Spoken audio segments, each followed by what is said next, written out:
Facebook, and we're going to update the live because for some reason it still does its weird little thing. So give me just a second. I need to figure out why it does this, but it didn't start happening until after Riverside did an update. So maybe it's on their end.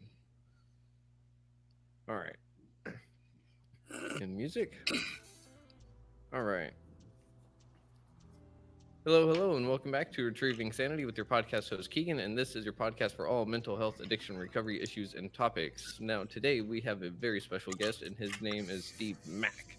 He has an extensive background in the medical field, including being a traveling nurse, working in the ER, a board certified nurse, and I'm missing something. Am I? Mental health. Yeah, That's mental one health, of and them. I'm a board certified nurse coach. Board certified nurse coach. That's what it was. Thank you. You've got quite a background. It's been interesting. It sure sounds like it. What got you into the medical field in the first place? Well, that's kind of a fun story. I never wanted to work in healthcare. Oh, really? What happened? No. um, so I've had more careers than cats have lives. And before I came to healthcare, I was a home improvement contractor. Mm-hmm. I sold that business in 2008.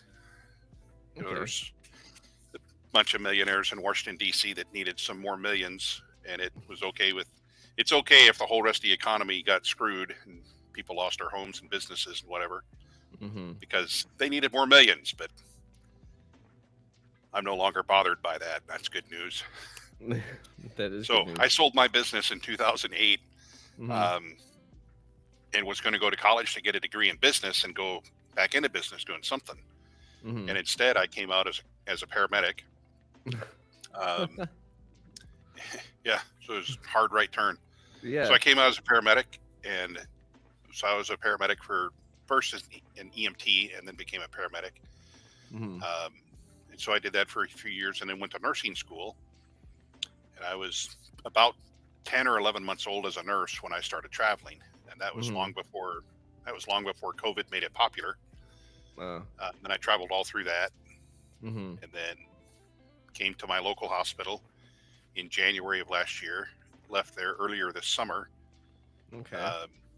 To pursue creating my own practice, and I'm going to still do some travel Wow. nursing. That's very interesting.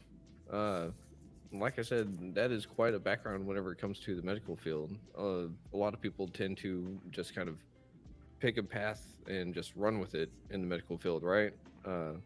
Sounds like you just took that hard right turn and wound up in medical field and not just a particular building in medical field land, you know? Yeah. So the reason I went to EMS is Mm-hmm. I didn't know anything about.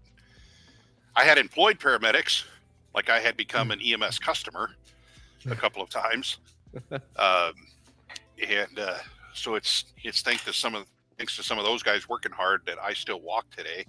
Mm-hmm. Um, but the reason that I went to EMS is really because I was looking for the schedule. Mm-hmm. In the area where I lived at that time, a lot of guys worked 24-hour shifts, Mm-hmm. and that told me that I'd have 5 other days during the week available to do other things, right? Yeah. So it didn't work that way, but and then I ended up moving as a paramedic. Mm-hmm. But that introduced me to the concept of healthcare as a career. Mm-hmm. Prior to that, I had discounted healthcare as a career, Mm-hmm. and I have no interest. Right, my wife was already a nurse, Mm-hmm. but I didn't really think of that as a career, especially not a career for me. Yeah. So, but now I'm just in healthcare all the time. I'm in and out of hospitals all the time, and so on. And Mm-hmm. so I've met a lot of nurses doing lots of different kinds of nursing. Mm-hmm. But I really went to nursing school to be a PA. Okay. That was the objective for me, because Mm-hmm. nursing school pays more than being a paramedic. Mm-hmm. And so I was going to use the more money from nursing school Uh-huh. to pay for PA school to be a physician's assistant. Oh, okay. And because I missed the autonomy that I had as a contractor, Mm. right? Uh-huh. So Yeah. when I came into EMS was really the first time I'd had a real job. Prior to Oh. that, I'd never had what, one might consider a real job. Mm-hmm. Uh, Everything else had really been kind of independent. Even if I worked for somebody else, I'd really been independent. Mm-hmm. Except in the military, which is Yeah. different. I was in the Mm-hmm. Navy, and they will let you work overtime in the Navy, but you won't have to worry about being paid extra. So they take care of that for you. It's the same low rate no matter how many hours you work. Oh man. Well, thank Yeah, you for your service, by the way. yeah. It was well worth it. Um, That's good to hear. so mental health. Mm-hmm. Let's see, retrieving sanity. Where to start? I had probably lots of us can trace mental health challenges to either some big event, or else for the most of us we could probably trace it to childhood, Mm-hmm. right? Something that just didn't go well. Yeah. And so I'm one of those. Mm-hmm. Um, so a lot of things in my childhood that I didn't enjoy. I didn't like being pushed downstairs or hit with a belt buckle or being choked or things like that. Mm-hmm. When I got, I'm a Christian, but I got inoculated against all things Christianity. Like if you think about getting a flu shot, so it's that time of year where flu Mm-hmm. shots will be popular, and those other injections. um, so that's how an inoculation works, right? You get enough Mm-hmm. of the live virus that if your body happens to get the real one, you're just like, oh, I've seen that before. I know what to do. Mm-hmm. And so I got inoculated against all things Christianity as a kid. Mm-hmm. So I was raised in church, or even when I was in foster settings, I had to go to church with whoever I happened to be living with at that time. Mm-hmm. And so I got lots of different exposure to like all different ways to think about and talk about Christianity. Mm-hmm. And in a disconnect at home, where I'd hear some of those songs being screamed instead of Mm-hmm. sung. So Amazing Grace being screamed while cupboards are being slammed and pots are being thrown and stuff like that. Well, that was a disconnect for me. Like that didn't line up. Right. Um, what I caught out of that, it's not what was taught, Mm-hmm. but what I caught out of that is that I am bad. Mm-hmm. Um, and God is always angry at me. Um, so I was abused and then neglected, or abused and then rejected by my mother, Mm-hmm. and just neglected by my father. Um, we have a better relationship today than we do have. There is restoration available. We have a Mm-hmm. much better relationship today than we used to have. That's But good. so that started it, Mm-hmm. right? And then all through my high school years, I was in some flavor of foster placement. Um, Sometimes with people that I'd not met before, sometimes with family members, but all over the place. I went to 5 Mm-hmm. different high schools in 2 different states. Uh, so I've always been the outsider. I've never felt like I'm a part of this. Certainly, I've never felt like I'm a part of this family. Mm-hmm. Um, so anyway, I joined the military, and then I got out of that and started. Well, I was an armed guard in Seattle too for a little while. That was a really dumb job. That was not wise. Plus, it didn't pay well. It was very dangerous. Anyway, everybody lived through that. That's good. Older, wiser Steve would tell younger, dumber Steve not to do some of the things that I did do then. That led to some altercations that I didn't have to have, but those are different kinds of stories. At any rate, I've never had a real relationship. Like at this time, right? I've never had a real relationship. Mm-hmm. And I also don't talk, even this idea, right? I'm talking to you, some guy that I don't know, and however many people listen to you that I also don't know. So that's all new for me. Mm-hmm. So from doing that other kind of stuff, military and the armed guard thing and other stuff, I became an over-the-road truck driver. I picked that job for the isolation, Mm-hmm. and then realized I was in solitary confinement. Mm. So I put myself there. Mm-hmm. The real reason that I didn't want to get to know you is because if you got to know me, Mm-hmm. you wouldn't like me anymore. Yeah. So it's going to seem like we have a good relationship until you start to get to know me, and then you are going to reject me like everyone else has done. Mm-hmm. Right? And I don't want to have that anymore. Yeah. So I picked a job that was solitary, that had a lot of isolation, truck driving. Mm-hmm. I had an uncle who was a truck driver, and I idolized him, and so I did the thing that he did. I never really thought about what the lifestyle meant, but the deal for me was solitary confinement. Yeah. Because I just lived in my truck and I just ran. Mm-hmm. Like I just stayed moving, right? Yeah. The first time that I was suicidal was in 1997. I was 24 then, and had I've seen, so going back to the Bible, there's a bunch of verses. Would you believe there's a bunch of verses in the Bible that says, "Don't do this, that's sin. Don't do this, that's sin." Right? Mm-hmm. Yeah.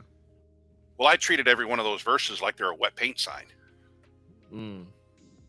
What do you do with a wet paint sign? Touch it and see if it's still wet. Yep. Right? Yep. I treated every one of those verses like a wet paint sign. And what that did for me is cement the idea that sin isn't a thing that I do. Mm-hmm. You know, like your kid might do something wrong and then he come back and say, well, like, sorry, Dad, right? Mm-hmm. Please forgive me, and then let's fix it and go on. Yeah. So it's not a thing. Sin's not a thing that I do. It's who I am as a person. Mm-hmm. I just am bad, right? So in 1997, I was in Connecticut, and I was sitting in the back of my semi thinking about that. I'd just been out touching the wet paint sign, and decided, there's a verse right in Romans that says the wages of sin is death. Mm-hmm. I decided to go get paid. No. I can't stop what I'm doing, right? Mm-hmm. Nobody at that time, we didn't really talk about anxiety, depression, like all that kind of stuff like we do now, right? We talk about anxiety and depression the same way we talk about where do you want to go for lunch today. It's just that common. Nowadays, yeah. But at the time, we didn't. And if anybody did, I didn't hear it because I'm alone in my own little world in my truck, right? Yeah.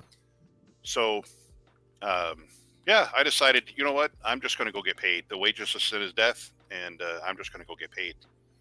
I got interrupted so I've spent my healthcare career asking people, do you hear voices that other people don't hear? And I have heard voices that other people wouldn't hear. And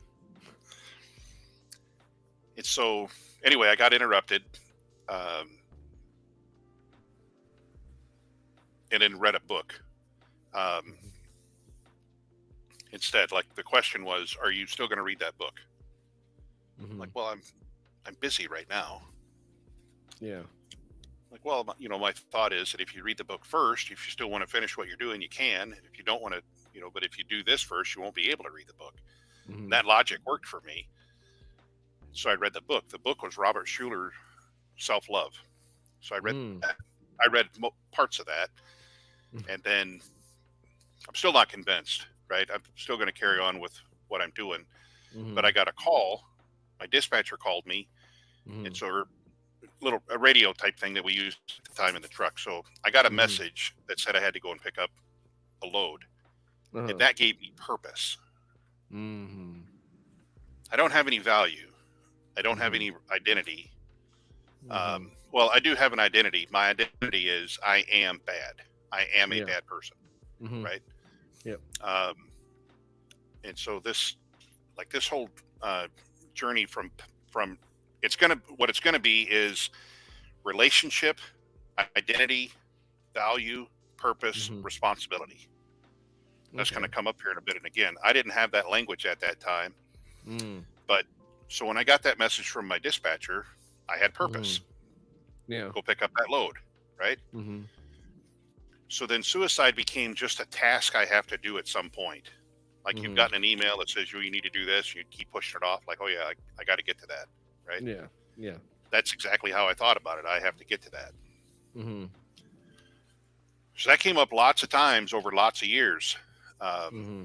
And I'm like maybe millions of other people, right, who've had those ideas. I don't talk about it. Mm-hmm. I'm not going to mention it. Brene Brown talks a lot about masks and shields, how we Mm-hmm. hide who we are, or I deflect your questions with shields, right? Yep.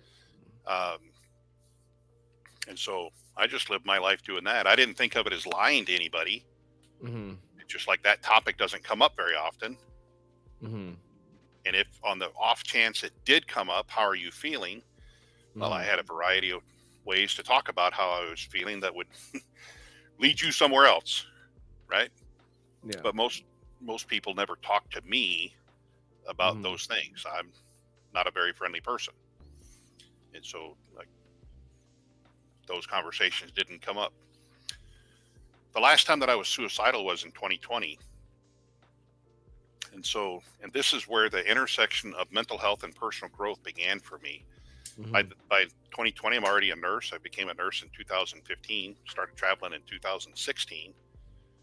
Oh wow. I'm working with people all the time. This is how black and twisted I was. Um, I'm working with people all the time that are complaining about I'm suicidal, I'm depressed, I have anxiety, right? I can Mhm. relate to them because I understand the way that you feel in the dark places where you never let people go. Mhm. I understand that. Yeah. Um, and I've never told, I learned how to tell parts of my story so that you Mhm. would know I understand Yeah. without having to tell the whole thing, right? Mhm. So I Yep. could use parts, I learned how to use parts of my story to create a connection with the person that I'm talking with Mhm. so that I could serve that person and help them with their thing. But Yep. I'm not worth help. You are. Mhm. However, wrecked, whatever thing you've done, you are. Mhm. Like we can get you help. That's no problem, Yeah. right? I am not worth help. Mhm. So anyway, in 2020, I'm sitting in a room at a place I'm renting. I left home with that plan. I'm gonna do this assignment. I was a travel nurse. I'm going Mhm. to do this assignment. And then I'm on my way home. I brought the gun with me that I was going to use. Mhm. And on my way home, I'm going through Iowa. Like the only thing that lives in Iowa really is cornfields. And so I'm going to stop in a cornfield somewhere. Mhm. I'm going to go for a walk and make a loud noise. That's my plan. Mhm. So this particular day, this is the intersection of mental health and personal growth for me. Mhm. Um, so on that day, I'm holding the gun in my hand that I'm going to use. Like Mhm. today's not the day. The gun's not loaded. I'm just looking at the gun and thinking about the day a couple weeks from now where Mhm. I'm going to finally catch up on that task that I haven't done. Yeah. Right. Mhm. And so I'm thinking about like, where am I at financially? I worked a bunch of overtime and tried to make the money that I could so I could set my family up as well as possible. And Mhm. then I'm just, like I say, go for a walk in Iowa, make a loud noise. Mhm. I've never written a note because I've never wanted to say the things I would need to say for the note to be true. Yeah. And so I've never written a note. Mhm. And at that time, I also had never talked to anybody about the way that I feel, Yeah. ever. Um, and anyway, because what would you think if you found out that I feel the way that I do? Right. Mhm. And so I never talk about it. Yep.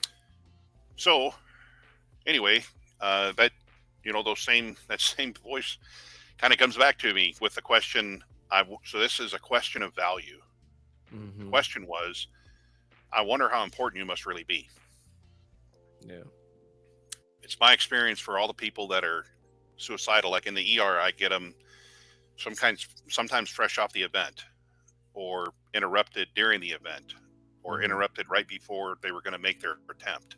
Mhm. Like I get them in the ER, I get them like on the edge or just past it, right? Mhm. For every one of them, what gets them there ultimately is I don't have any value. Yeah. However you rub the value off, things you did or things you shouldn't have done, things you did Mhm. that went wrong, things you did that hurt other people, whatever it was, somehow you've rubbed the value off and you don't, your innate value, you don't have any value anymore. Yep. And, we've, we've created a society that um, we just, shit can people that don't have value, Yeah. right? Just like they're tin cans. Um, Yep. and so suicide is much more prevalent now Mhm. than it used to be. It's certainly more talked about than it Yes. used to be, but Mhm. it's become almost a viable option. Like, what do you want to do with your life? Yeah. Like I could go and do this or this or this, or I could just end it. And like, they're all kind of, Joking, half joking. yeah. Um, so I see people right on the bitter edge, Mhm. and every one of them has gotten, however they got there, every one of them has gotten to a place of, I do not have any value. I am Yeah. worthless, Mhm. right? Yep. So that's where I am, right? And I get the Mhm. question, I wonder how important you must really be. Uh-huh. Well, I'm not very important at all. Yeah. As evidenced by, this is a thing that nurses say, as evidenced by, like Mhm. healthcare, they say that healthcare is driven by evidence-based practice, which is maybe true, but that doesn't explain all the rumor control that actually runs healthcare. Certainly in the way that we interact with each other. But um, so I don't have very much. I don't have any value really, as evidenced Mhm. by. At that time, I don't have a good relationship with my wife. I don't have a good relationship with my kids. I Mhm. travel all the time. I don't really have any friends where I'm traveling to. Mhm. The friends I have at home don't call me, Yeah. and when I do come home, I'm an interruption Yep. because everybody's got their routine I'm doing, and I pop in for a few days. I'm an Mhm. interruption to their routine. I'm not a Yeah. part of the thing. I'm an interruption to it. Yeah. And so I don't have any value, but I do have this task that's been hanging out for lots of years. Mhm. And so I'm just going to get this task done. That's how I thought about it, as dispassionately at that as that. I wasn't Mhm. emotional about it. It's just a task I need to get done.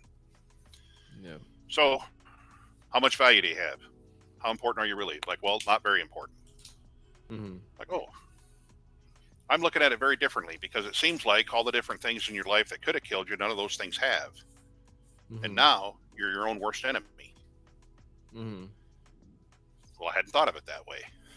Yeah. Like, well, let me ask you a question. How would you react if somebody pointed a gun at you? Mhm.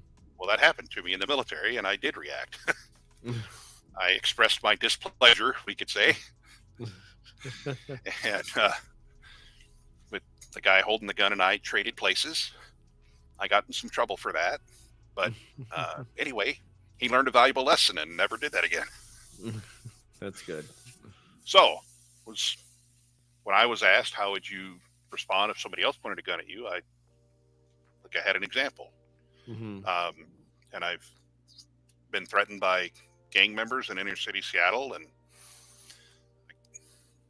I had some history on how would I react. Mhm. Like, right, but here you are. And so I was sitting in my room on my bed, holding the gun I Mhm. was going to use, and just thinking about the things I need to do so that this task can be successful. Mhm. Just super calm.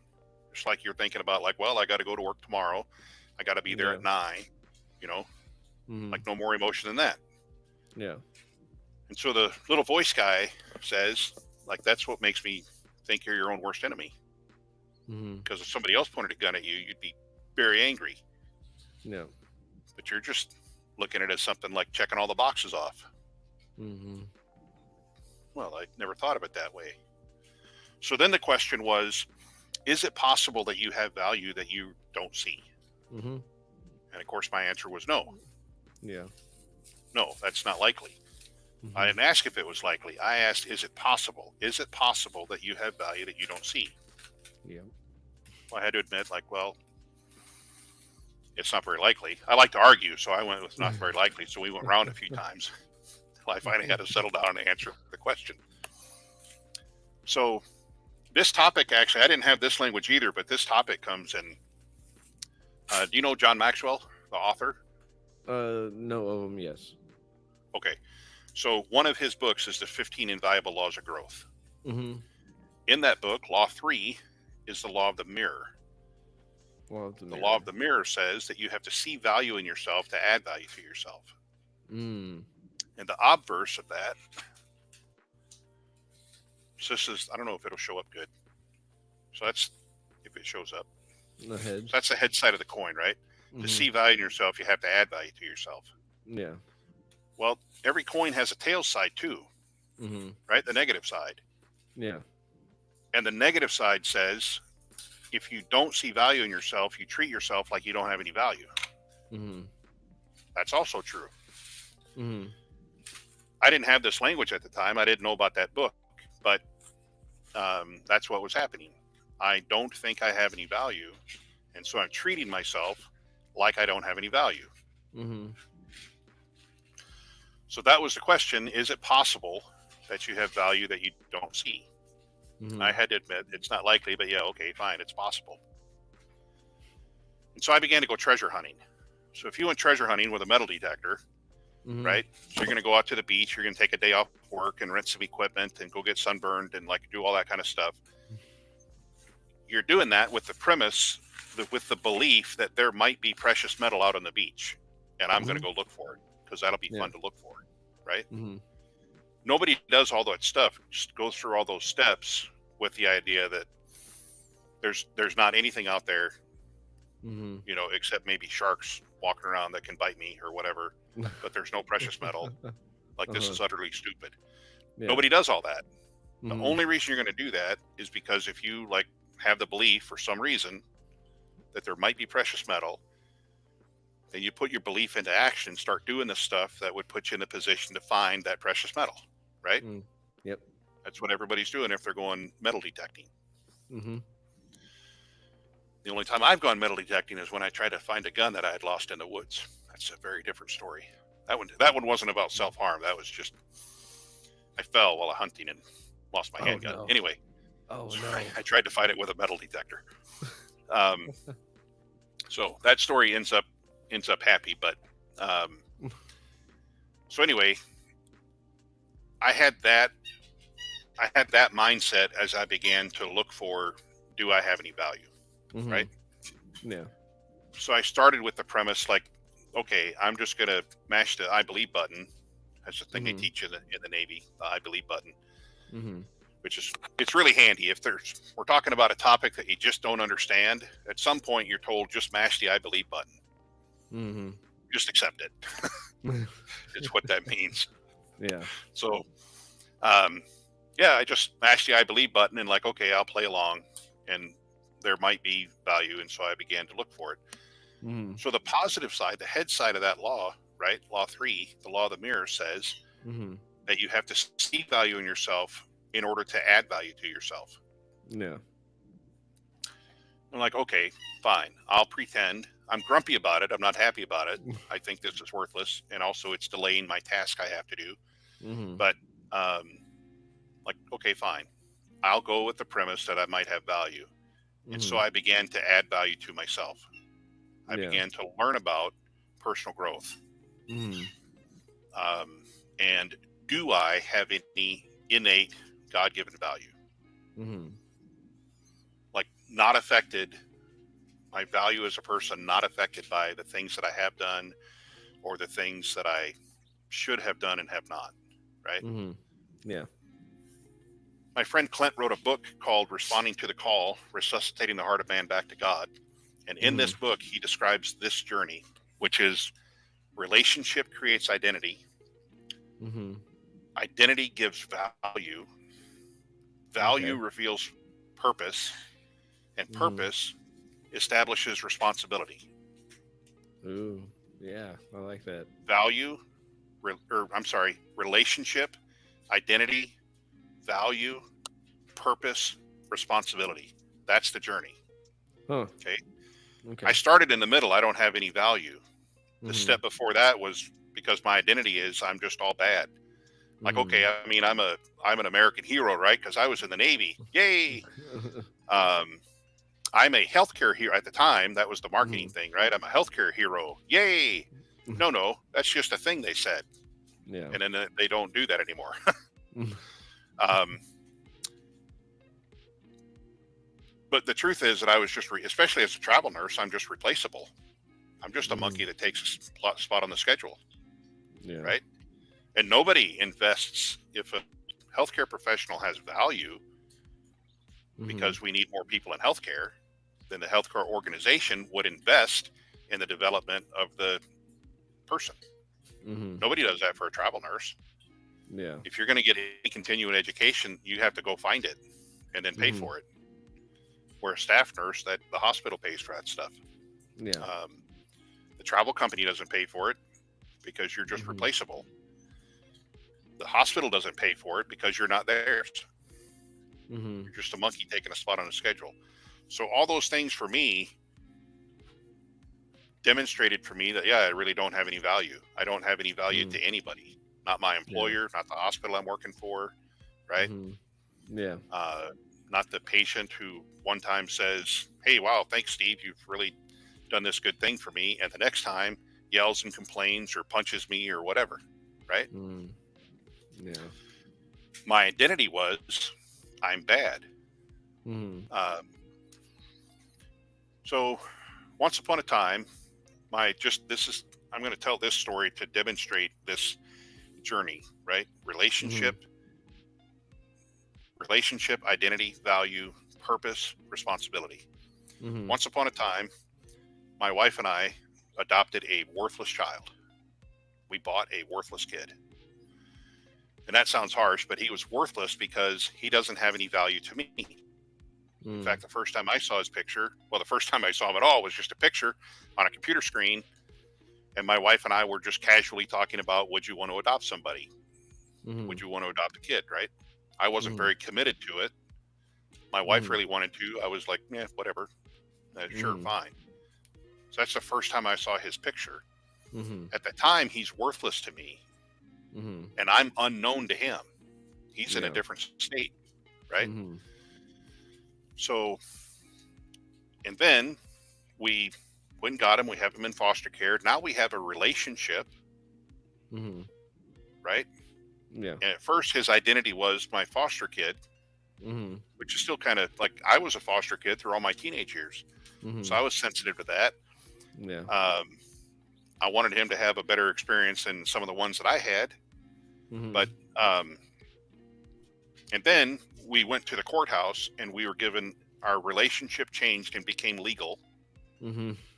right? We eventually adopted him. We went to see a guy that wears a bathrobe to work and has a little bitty hammer.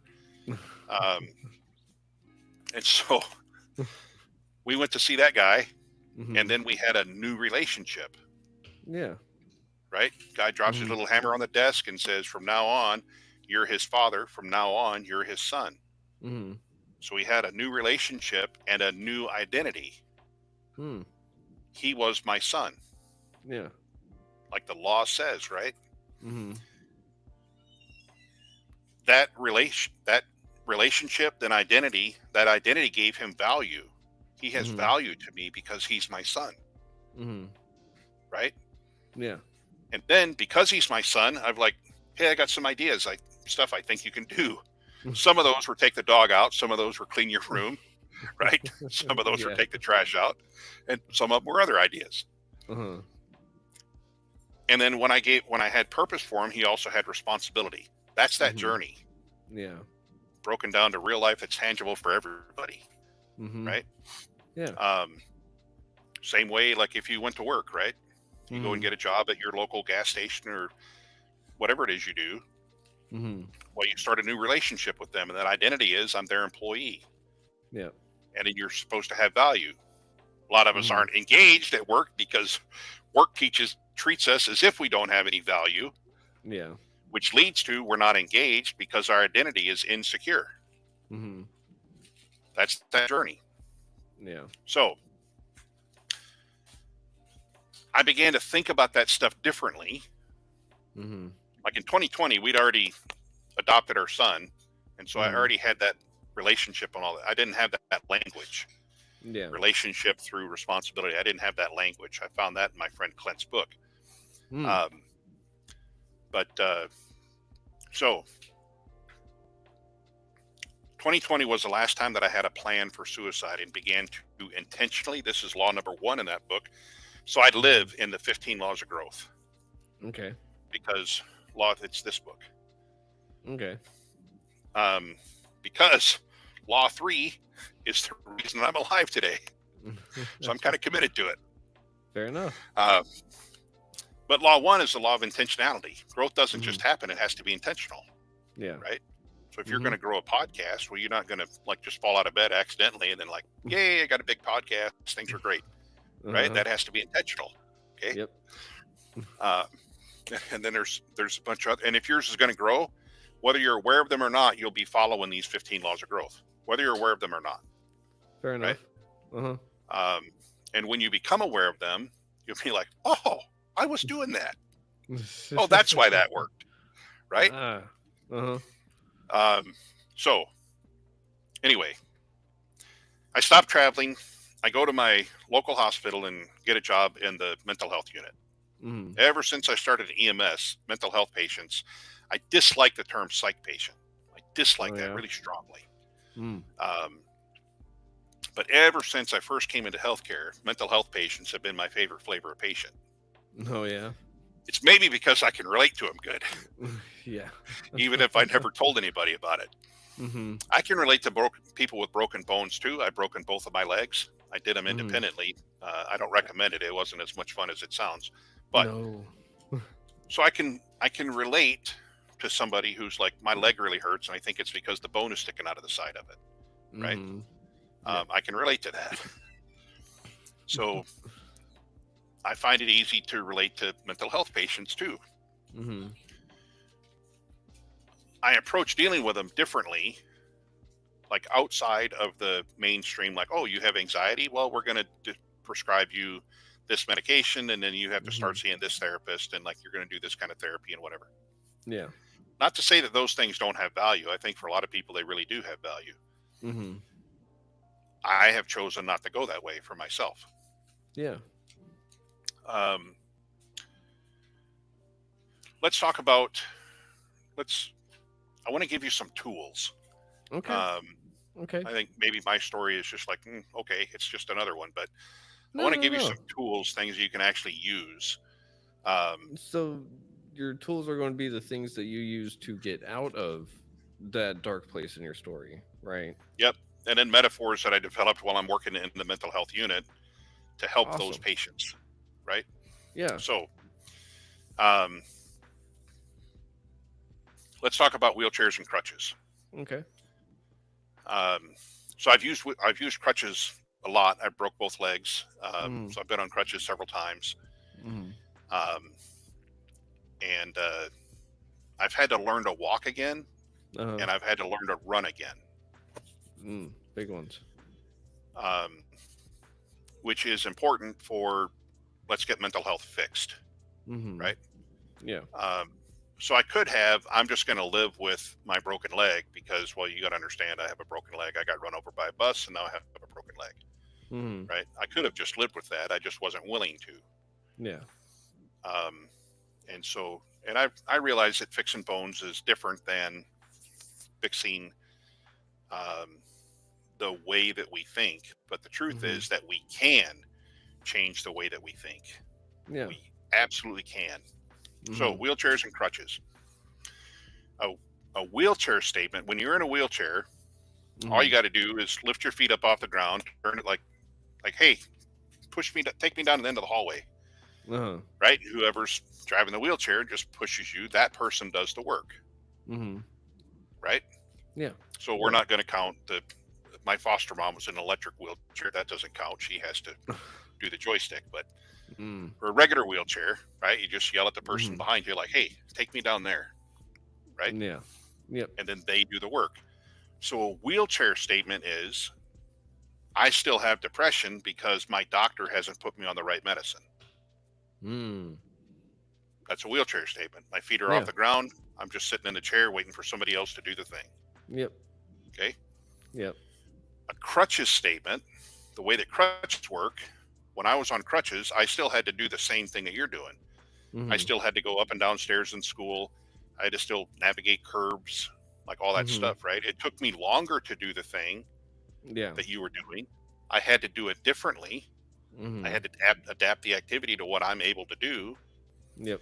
And the reason that I use crutches is because they help me to stand up straight. Because if I Mm-hmm. didn't have that extra support, I would fall over and hurt myself worse, Yep. right? That's what crutches do. Mm-hmm. Yes, sir. So a crutches statement is, but if I wanted to go down the hallway, I wanted to go up and down stairs, I had to do the work, Yeah. right? I had Yep. support. I got crutches on, so I got support, but I have to do the work. Yeah. So crutches statement is, I'm working with my doctor to find the medicine that works best for me. Mm-hmm. It's just a little shift in the way we talk, Yeah. Yeah. but you Just a move from little being bit. in a wheelchair to using crutches. Mm-hmm. You've just made progress, right? It's just a Mm-hmm. little shift in the way that we talk. I still have depression because my therapist hasn't found a therapy that works best for me, Mm-hmm. that works for me. So I still have depression, Yeah. right? Or Mm-hmm. that's a wheelchair statement. A crutches statement is, I'm working with my therapist to find the therapy that works best for me. Yeah. Totally different. Just that little shift Mm-hmm. moves from sitting in a wheelchair waiting for somebody else to take me somewhere to, I have power, I have control, I can make things happen in my life. Mm-hmm. Just that little Some, thing. yeah. That's some accountability almost. Sure. Yeah, especially if you're working with somebody. Yeah. Yeah. Yeah. I think we probably chatted a little bit about yard work. Yes. Did we? Yard Did we work. talk about yard work? We chatted You about it. you Okay. did Yard work is mention fun. yard work. Yeah. Yeah. Okay. So yard work is fun. Alrighty. Introduce me. If you have a house or an apartment. An apartment, but I've lived in Okay. houses, so. Okay. So when you lived in a house, you had a yard. Mm-hmm. Whose responsibility was it to take care of the yard? Mine. Yours, Mm-hmm. right? City's not going to come and do it for you. Like, you can get a landscaper. Like, I wish I had enough money to get a landscaper, especially Right. because, like, in relationship. So I have Mm-hmm. 2 kids. I have a relationship. It used to be their responsibility to do the yard. They feel like it's not anymore. Like, well, I'm married and I live 2 hours away and I have my own family. I'm not coming up there to cut your grass, right? Yeah. So that shifted back to my responsibility. Uh-huh. And so, right. So it's you, right? The city will do it. You can contract somebody to do it, Mm-hmm. but ultimately it's your responsibility, right? Yeah. So in this metaphor, yard work, your yard is your mind. Okay. Okay. Mm-hmm. So your mind is your responsibility. Okay. So Yeah. we can't control the birds that fly over the yard, No. and we can't control the thoughts that come to us. Hmm. We can influence the kinds of birds that come. So we'll talk about that. We can influence. Okay. We can attract birds, or we can repel birds. Mm-hmm. Thoughts. So we'll talk about that. But so the yard is your responsibility. My yard's my responsibility. Mm-hmm. And we can't control the birds that fly over the yard. Yeah. Right? Correct. We can't control. Like, I've heard huge numbers of thoughts that people have every day. Right?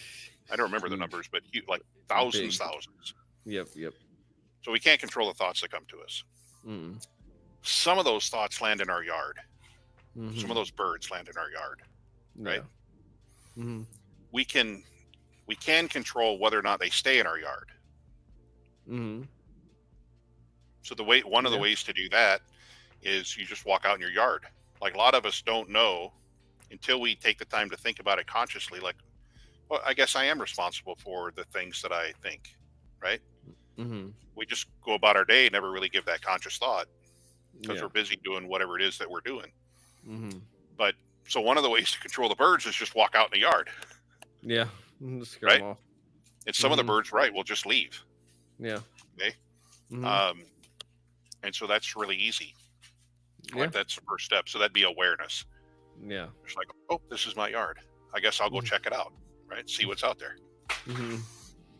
If you're in my yard, you need to wear shoes. There's a lot of thistles. But so some of the birds will fly away just walking out there. Mm-hmm. And I sent my dog out once, a bunch of geese walking through my yard. I don't know why they weren't flying, but they were just walking around in my yard. So I introduced my dog. I didn't think he would attack them. I also thought they would just fly away right away.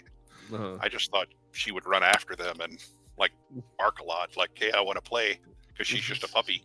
So it was really loud. I thought it was really funny. But the birds left the yard. Right? Yes, sir. Some birds, though, build nests in your yard, build nests in the trees. Mm-hmm. And so those are the tangled up thoughts that just get locked in your brain, right?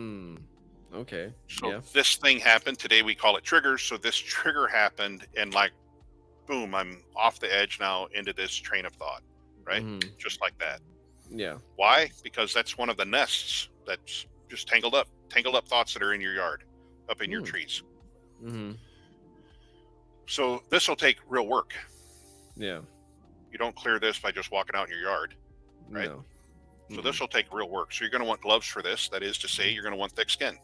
So you're going to want gloves for this, and then you'll need other tools. So you probably take a ladder, clippers, a saw, knife, whatever, right? Yes, sir. Sorry. Yeah, bless you. So thank you. You'll take tools up there with you.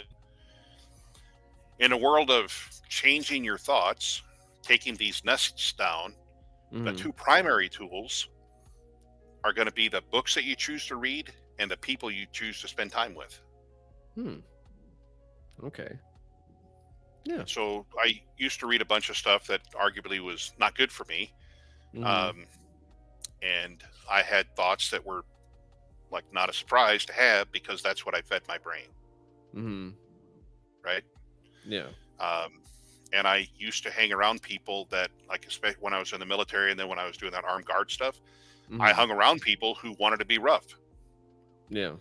And I have a natural tendency to that.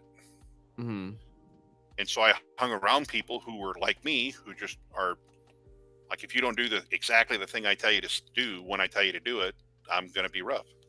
Right? So, for example, I saw a guy in inner city Seattle at a place I was supposed to be the guard for, and it was raining just like right in front of him. It wasn't raining anywhere else. It was just raining right in front of him in a little spot.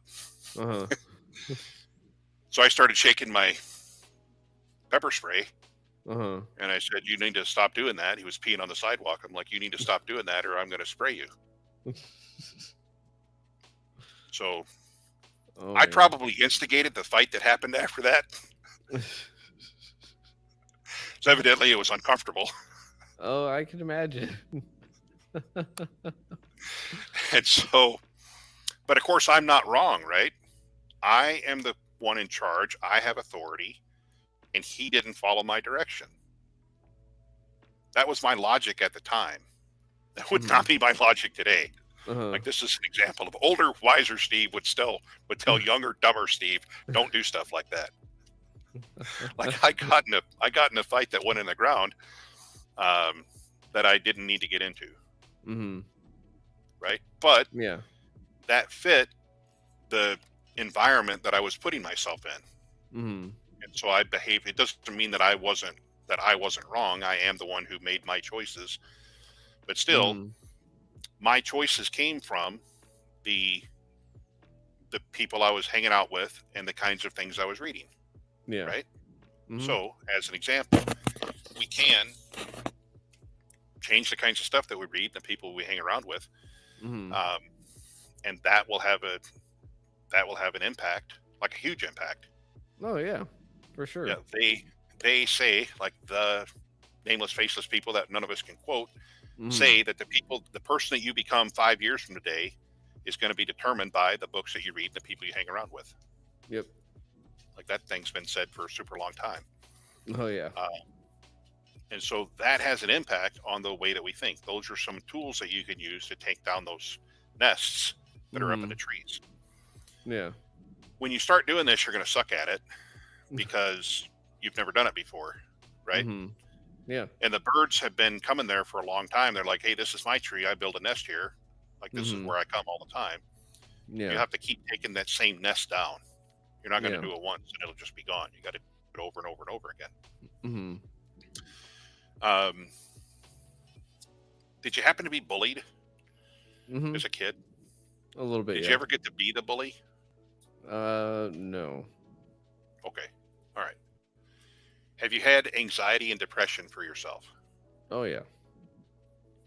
I will help you with that, and the other people that are listening. All right. This is super fun. I'll be the middle school bully or the high school bully. Okay.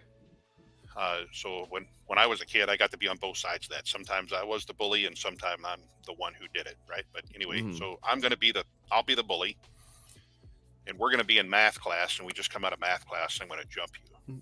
Okay. I'm gonna say you're dumb. No, I'm not. So right. Well done. It's like we've rehearsed this. Well done. So what we've just done is we've created the Ford and Chevy argument. Right? Which has been going on for maybe millions of years, and no one really still knows which one's the best, except it is Ford. But so we've just created the Ford and Chevy argument, right? I said you're dumb, and you shot back with, no, I'm not. Well, I'm bigger and meaner than you. So I'm going to keep on going.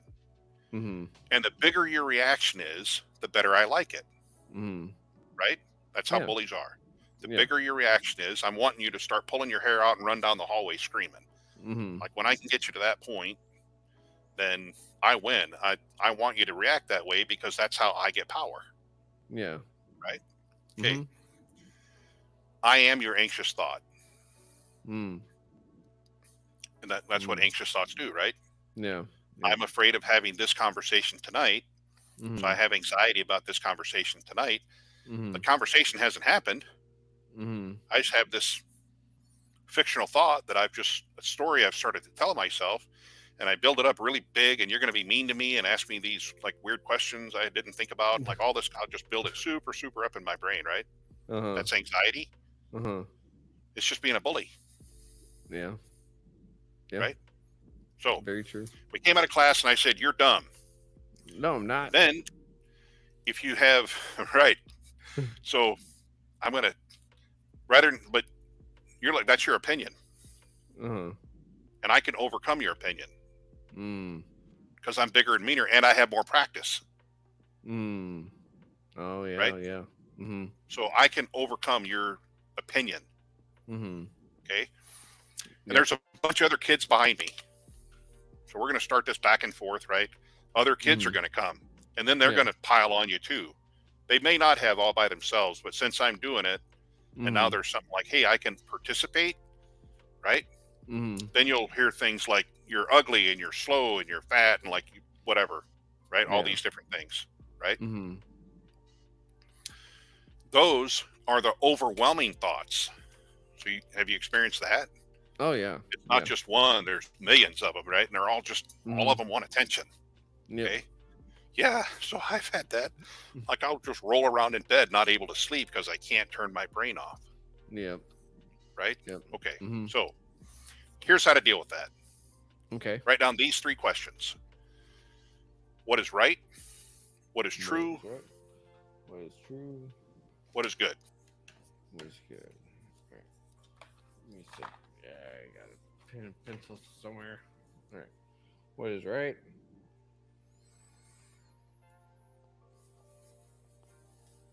All right. What is right? What was the second one? What is right? What is true? What is good? True. What is good? All right. Got it. So first, you're going to write down this anxious thought. So we're just going to use like I am dumb. Make it an I am statement. I am dumb. All right. But when you're doing this for yourself, use your anxious thought, like the thing that causes you problems. Use that and write it down just as raw and ugly as it is. Okay. Let it be raw. Let it be ugly. Okay. And what you're doing is you're defining it. Okay. So I want to come and buy your car, right? Uh-huh. So you and I are going to agree on what model your car is, what year it is, like all that kind of stuff, how many miles it is, Mm-hmm. right? All that kind of color, how much rust, like all this kind of thing, right? Mm-hmm. And one of the reasons is I'm going to get to your house and find out you have a car lot. There's lots of cars there, but this description tells me the specific car that I'm looking for, Uh-huh. right? So we're going to deal with a specific thought, Mm-hmm.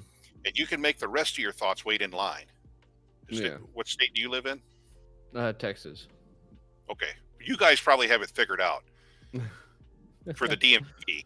The DMV in your state probably has it figured out. But in Minnesota, Yeah. the Minnesota DMV, that's where I live, Uh-huh. they are masters of wait your turn. Oh no. Oh, There could be no. one person in the whole building, and Mhm. there's 4 DMV people there because, like, they couldn't remember whose turn it was to call in sick because they wanted a day off. And so there's 4 people lined up able to work. There's one person that needs service Mhm. and one person at the desk. They're going to Mhm. wait. They're going to make you wait until they're ready. Mm. They are masters at it. Probably in your state, they do it way better. But here, they're like expert at one at a time. Oh boy. And if you have kids, if you have more than one kid, then you've experienced this. Mhm. Or if you've been in a classroom with more than one kid, right? Mhm. You can only help one person at a time. Yeah. In the Yep. ER, I might have 4 different people that I also have to go see, but the truth is I can only do one at a time. Yep. One at a Right? time. Yep. Well, the reason that your thoughts bombard you, the reason that my thoughts bombard me is I haven't trained them to, like, I'm only doing this one at a time. Mhm. This one that I defined. The rest of you are going to have to wait your turn. Yeah. Right? But Mhm. you can do that. So Mhm. we've written down the anxious thought, as raw and Mhm. ugly as it is, and we've written down, so we're going to use I am dumb. Okay. And then what is right, what is true, what is good. So Okay. what is right is that you're working with other kids in class you formed a study group with other kids in class to get better at it. Mhm. So we're just coming out of math class, right? Yeah. What's good is we just got our test results back and you got a B. That's not dumb. And what's true is the teacher just told you in class, like, hey, Keegan, I'm really excited about how well you're doing. Like, you're really getting these fractions. You're doing good. Uh-huh. Now, the teacher's opinion is just an opinion, Mhm. except that she has the authority of fact because she's the expert. She's the teacher, Mhm. right? That's why her opinion counts. Yeah. And so I'm the bully. I got you Mhm. cornered up on the locker. I want you to shoot back at me like, no, I'm not. You can't say that. That's mean. I want you to do all that stuff. Mhm. And because I got answers for every one of them, Uh-huh. and I'm going to just beat you down because Mhm. I talk faster, I talk louder, I have more experience, right? All that Mhm. kind of stuff until you're pulling your hair out and screaming down the hallway. Yeah. And then I really have won. I have power now, right? Mhm. Yeah. But instead, you came back with, like, you're dumb, and you came back with, well, I'm working with other kids in class to get better. Uh-huh. Well, we just got our test results back and I got a B. Mhm. The teacher was encouraging me earlier. She said I'm really getting the fractions down. Mhm. Those things are all objectively true. Uh-huh. I can't overcome that Okay. because I have opinion. My opinion is that you're Mhm. dumb, Yeah. right? You Mhm. don't know this, but the reason that my opinion is that is because I got test results back today too, and I got a D. Mhm. And I haven't told you yet. I mean, nobody knows because I don't want anybody Mhm. to know about the problems that I might be having. Yeah. But the teacher said, like, I got to get a tutor. Mhm. So I'm not doing it. Yeah. You're doing really good in fractions, and I'm just not getting it. Mhm. Like, you're not going to know that stuff because you could turn the tables on me. Mhm. So that's one of the reasons that bullies are bullies, right, in school, is because I'm trying to get power over you because I'm not getting self-confidence the right way by doing the work I need to do. I'm just not getting the material, whatever, right? Mhm. Problems at home, whatever the thing is. Yeah. That's how we get bullies, right? I'm trying to Mhm. get power over you by buffaloing you. Yeah. That's a tool that you can use to control your anxious thoughts. Mhm. Okay. And in the beginning, like, you're going to suck at it Yeah. because your anxious thoughts are kind of like a toddler raised on an energy drink and no adult supervision, Yeah. not used to anybody telling them what to do. That's very true. And so when you show up and like, no, I'm just doing one at a time. I'm just doing this one right now, Mhm. right? Yeah. Um, I also tell patients about being a cell phone tower. Oh, So okay. that connection is that, especially you Texans want to be, historically at least, you Texans want to be, I'm a rugged individualist, right? Uh-huh. So instead, I suggest being a cell phone tower. Okay. So a cell phone tower has to stand up straight in order to do what it does. Mhm. If it topples over, it can't send out any signal. You won't have even one bar. It's just not going to be good, right? In order to Yeah. work, a cell phone tower has to stand up straight. Mhm. They're hundreds and hundreds of feet tall, but they're not very big, Yeah. right? Not very big at the bottom. They're even smaller at the top. Mhm. And down here at the ground where we live, it might be no wind today. It's really calm. But up Mhm. there at the top, the wind never stops, Yeah. right? And the wind goes every different direction, Mhm. changes. It's every different direction. Yeah. The reason that a cell phone tower stands up straight is because it's got these guy wires that come off of it in all different Mhm. directions, right? Yep. And they're anchored really firmly to the ground. Mhm. The cell phone tower doesn't pull on every wire all the time. Mhm. It pulls on this wire. It needs this wire for support when the wind's blowing that way. It Mhm. needs this wire, or it needs this wire over here. It needs Mhm. different wires depending on where the wind is blowing. Yeah. So it doesn't pull on every wire all the time, Mhm.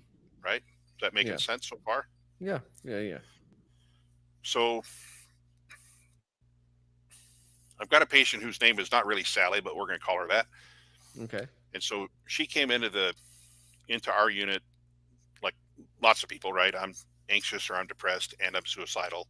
Mhm. Like not everybody was suicidal, but she was, and she Yeah. had a defined plan. She hadn't done her plan yet, but she had a defined plan. Mhm. I came to work in the morning. She had come in overnight. I came to work in the morning, and our first interaction together was conflict. Mm. That's how we started. Oh man. She said, "Can I take my tray back to my room, eat breakfast in a room?" And I said, "No, we like everybody to eat out here, in the main Mhm. room with everybody." Yeah. That was the conflict because she wanted to eat in her room. She Mhm. finally gave in and ate in the dining room with everybody else. And I'm like, okay, well, that's how this is going to go, right? Mhm. Yeah. And so, and then I led nurses groups. Mhm. Um, and I am a nurse coach. So I turned, like a lot of other my colleagues would turn on a TED Talk. The TED Talks are probably, a lot of them probably really good, except you can disconnect in a TED Talk, right? Mhm. Yeah. Like you watch a movie at home while also playing on your phone. Mhm. So you don't not really getting the movie. Yeah. So I didn't do that. I turned every one of those nurse groups into coaching conversation, into group coaching. Hmm. Okay. I also think that the wisdom is in the room. Yeah. So if you've been dealing with depression for some years and I show up and I've been dealing with depression too, you probably have insight, even if you're a patient, right? Mhm. I believe that patients have value. I believe Oh that yeah. every person has value. Yes, sir. I don't Very care much who so. you are, where you're from, what your story is. I believe Mhm. that every person has value. Yep. And that means that, so I'm telling part of my story in this group, right? Mhm. Well, a lot of them want to sit back and the nurse or the therapist or whoever it is, like they have the answer because they're the expert. That's top Yeah. down, right? Mhm. Well, if you're like, I personally have not gone to therapy, Mhm. but I have my own reasons for that. But so I'm not going to discount that. I'm not going to knock it. A lot of people do it. There's a lot of value in it for those people. I've Mhm. just chosen a different direction. Yeah. So not to be negative about it, I've just chosen a different direction. So, Mhm. but now I lost my train of thought. Hmm. Well, anyway, so instead of being top down, Mhm. I think that if you've been, so by the time somebody gets to that unit's closed now, but by the Mhm. time somebody gets to that unit, they've already been in therapy, Mm-hmm. and maybe different therapists, and Yeah. maybe different kinds of therapy, right? Mm-hmm. So you know way more about therapy than I do, Yeah. having experienced it, right? Mm-hmm. Yeah. So you probably have insight into the thing that I'm like my story. Mm-hmm. In fact, insight that the nurse who just happens to work there because this was an opening and I got the job there, right? Uh-huh. You probably have insight that I don't have. I think that the wisdom is in the room. It is. Yeah. Yeah. And another reason that I did that is I didn't just run around and tell people like, well, the wisdom is in the room here. Okay. You guys bring out the wisdom. I didn't do that. Uh-huh. But the patients, the clients got the idea like, hey, I do have value here, Mm-hmm. because they were able to say something that was beneficial to the other person. Yeah. They were able to add value into the room as opposed to just be there like waiting for somebody to tell them, Yeah. right? It worked out really good. Anyway, That's awesome. so this girl's in this room, Sally, right, is in this group, and she is Mm-hmm. not paying attention. She's not participating in the conversation. And I talked about cell phone towers. Mm-hmm. So that evening, I happened to be her nurse, so I had to spend some one-on-one time with her and do my assessment and whatever. And then she had some questions about it, Mm-hmm. about cell phone towers. They're like, oh, well, good, maybe you were listening. Yeah. Like I didn't say that. I gotta play it cool because I don't want her to like go the other way, right? Right. But she was listening. Well, I come back to work the next day, so this is the second day. Mm-hmm. She did participate in a nursing group Oh. and brought up some questions from the previous day. She had been listening. Didn't seem Mm-hmm. like it. She Yeah. had. The third morning when I come to work, she said, I have a plan. Mm-hmm. Now I'm in a unit where a lot of people are suicidal, so I have a plan might mean a different thing. Yeah. Not good. I'm like, okay, well, tell me about your plan. And so she had developed a plan talking about, she brought up um, cell phone tower. Mm-hmm. She had had a conversation the night before with her husband about some things that some things between them that they had been just avoiding, right, for Mm-hmm. some time. And then Yeah. when you avoid things, they just fester. In Mm-hmm. healthcare, we call that an infection. Yeah. If it Yeah. festers long enough, it becomes septic, Yep. right? And Mm-hmm. that's an infection that's really worse. And now it affects way more things than just the original problem, right? Mm-hmm. Yep. That's what happens in our minds when we just let things fester. Mm-hmm. It becomes an infection, then it begins to spread and affect way more things. You get Yes, septic sir. with your thoughts. So Mm-hmm. she cleared some things up with her husband that night Mm-hmm. and talked to several of her friends and had developed guy wires. Oh, nice. Yep. Okay. So her plan included, I'm going to go home. I'm going to call this person. She had talked with these different people and gotten like, I'm going to call you on Tuesday. I'm going to call you on Thursday, like all this kind of thing, right? Mm-hmm. And just a real short conversation, just a few minutes, touching Mm-hmm. base with each other. Okay. Do you Yeah. need to lean on me? Right? Mm-hmm. People that she knew that she chose. Yeah. She said, I'm not going to take any medicine. I'm not Mhm. telling people don't take medicine. I'm not saying Yeah. that. Mm-hmm. I'm talking about what Sally's plan was. Mm-hmm. Right? So I'm like, well, have you told anybody? Uh-huh. No, nobody else is here. So you're the first one. Like, okay. Would you like some help talking to the other people that she needed to talk to some other people to get clearance to go, like the doctor, the therapist, and so on, right? Mm-hmm. Her social worker, to be able to get cleared to be released. Mm-hmm. So would you like some help framing that conversation? Because in a hospital, like what we do is we give people medicine. Like that's what Yeah. healthcare is, right? Mm-hmm. Yeah. So if you don't want to take the medicine, then like maybe we should talk about, I'm a type 2 diabetic and I don't take medicine. Mm-hmm. It doesn't mean that I just ignore it, Yeah. right? If I'm not going to take medicine, then that means specifically that I have to do other things. Mm-hmm. Otherwise, it's just ignoring the problem and pretending that it doesn't exist. That's not healthy, Yeah. right? Yep. So we talked about her plan and we talked about how to frame her plan when she had those other conversations. We had an Mhm. average length of stay in that unit of 5 to 7 days, and she was out in 3, Mhm. 2.5.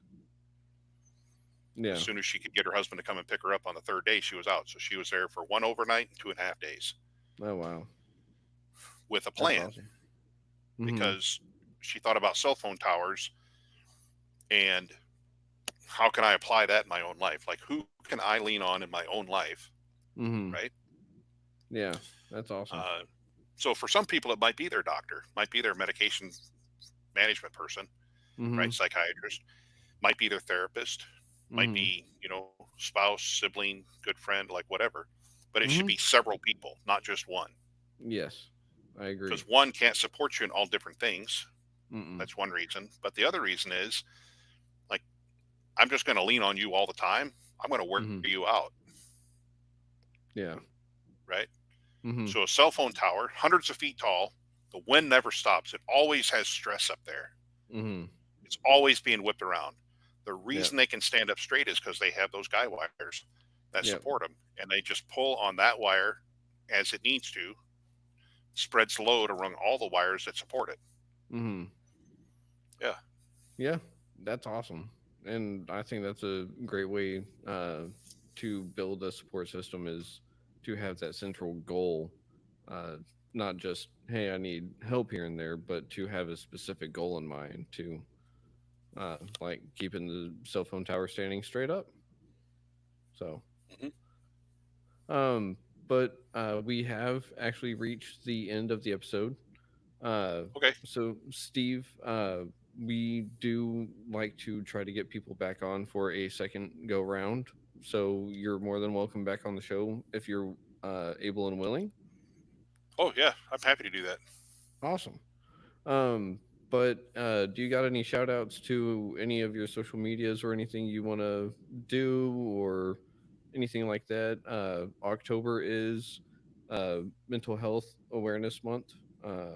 And so the suicide hotline is 988. Um, Yep. if you did not know, I'm advocate for that. So, as you can tell by the little numbers on the poster back there. Uh, but yeah, if you got any shout outs you want to do right quick, go ahead and shoot them out. My email is steve@maximpact.com. Okay. MACSIMPACT.com. Okay. And my website is maximpact.com. Awesome. So if anyone needs help or anything, just reach on out to you. Yeah. Yep. And I'll Awesome. either help you or I'll get you pointed in the right direction. Sweet. Yeah, That's awesome. absolutely. That is very kind of you and very just awesome of you. Not many people are willing to do that, so I got to thank you for that. But Yeah. until we see each other again next time, I hope you have a wonderful night. And to the audience, thank you for checking us out at WDJY FM. And y'all have a wonderful evening and good night. Thanks for Shalom. having me. Yes, sir. Thanks for being on. I'm going Yeah, to this stop was fun. recording. Yes, sir. All right.